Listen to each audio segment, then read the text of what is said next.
Medicines that have a line between them, वो अद्वियात जिनके दरमियान में लाइन होती है। आज की वीडियो में आपको बताया जाएगा वो मेडिसिन्स जो हम इस्तेमाल करते हैं। अक्सर आपने देखा होगा कि बहुत सी मेडिसिन्स के ऊपर एक लाइन दिखाई देती है। वो लाइन क्यों होती है, क्यों बनाई जाती है, इसका मकसद क्या होता है, आज की वीडियो में आपको आखिर तक देखकर मालूम हो जाएगा। और साथ ही साथ आपको इस वीडियो में बताया जाएगा कुछ ऐसे निशानात के बारे में जो मेडिसिन्स के बाहर बने हुए होते हैं। आखिर ये निशानात क्यों बने होते हैं? अक्सर जब लोग बीमार होते हैं तो वो मेडिकल स्टोर जाकर मेडिसिन खरीद लेते हैं बगैर डॉक्टर से मशवरा किए, लेकिन जब उनको इस मेडिसिन से साइड इफेक्ट होता है तो उन्हें डॉक्टर की सलाह याद आती है। जब आप मेडिकल स्टोर से कोई मेडिसिन खरीदते हैं तो आपको इनके ऊपर अलग अलग तरह के साइन दिखने में मिलते हैं जिनके बारे में एक नॉर्मल आदमी को पता नहीं होता, लेकिन डॉक्टर्स इन साइन के बारे में अच्छी तरह से जानते हैं। आज की इस वीडियो में जानेंगे इन्हीं साइंस के बारे में। तो इस वीडियो में आगे बढ़े इससे पहले हमारे चैनल FH इन्फॉर्मेटिव पॉइंट को सब्सक्राइब करके बेल आइकन को दबा दें। सबसे पहले बात कर लेते हैं दवाई के ऊपर बनी हुई लाइन के बारे में। इसको बनाने का क्या मकसद है? आपने बहुत सी दवाइयों को देखा होगा, बहुत सी दवाइयों के ऊपर ये निशान मौजूद नहीं होता। इसकी क्या वजह है? इस लाइन को डिबॉस लाइन कहा जाता है। ये ज्यादातर उन दवाइयों के ऊपर होता है जो ज्यादा मिलीग्राम या ज्यादा डोज की होती हैं। इसको बनाने का मकसद ये है कि आप इसको दरमियान से तोड़कर इस्तेमाल कर सकते हैं। यानी कि अगर आपको डॉक्टर ने कहा कि आप 50 mg गोली का इस्तेमाल करें, लेकिन आपको 100 mg गोली दस्तयाब है, तो आपने 100 mg गोली को दरमियान से तोड़ना है और इस्तेमाल करना है। लेकिन जिन गोलियों के ऊपर ये लाइन मौजूद नहीं होती, इनको तोड़कर इस्तेमाल नहीं कर सकते, वो आपको पूरी की पूरी खानी पड़ती है। लेकिन जिस पर लाइन मौजूद हो, इसे आप डॉक्टर की बताई गई हिदायत के मुताबिक इस्तेमाल कर सकते हैं। यकीनन आप में से बहुत से लोगों को मालूम नहीं होगा कि आखिर ये लाइन क्यों होती है। ये वीडियो देखने के बाद आपको मालूम हो गया होगा।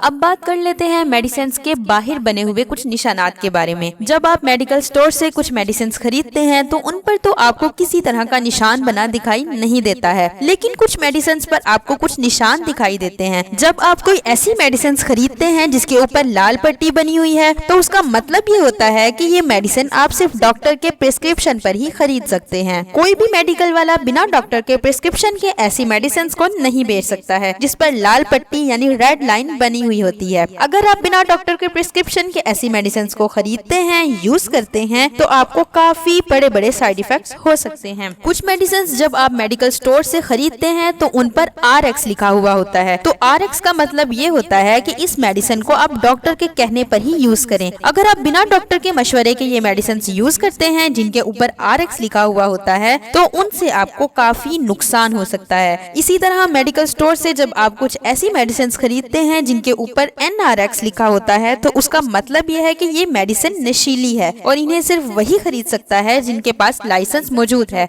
तो जब अगली बार आप मेडिकल स्टोर से इन मेडिसिन को खरीदें तो उनके ऊपर जो साइन बने हुए होते हैं, निशान बने हुए होते हैं, इन्हें देखकर पता लगाएं कि वो मेडिसिन किस तरह की है। उम्मीद है इस वीडियो से आपको उन चीजों के बारे में काफी नॉलेज मिली होगी जिन्हें आप पहले नहीं जानते थे। वीडियो अच्छी लगी तो लाइक और सब्सक्राइब करें और वीडियो को शेयर करें।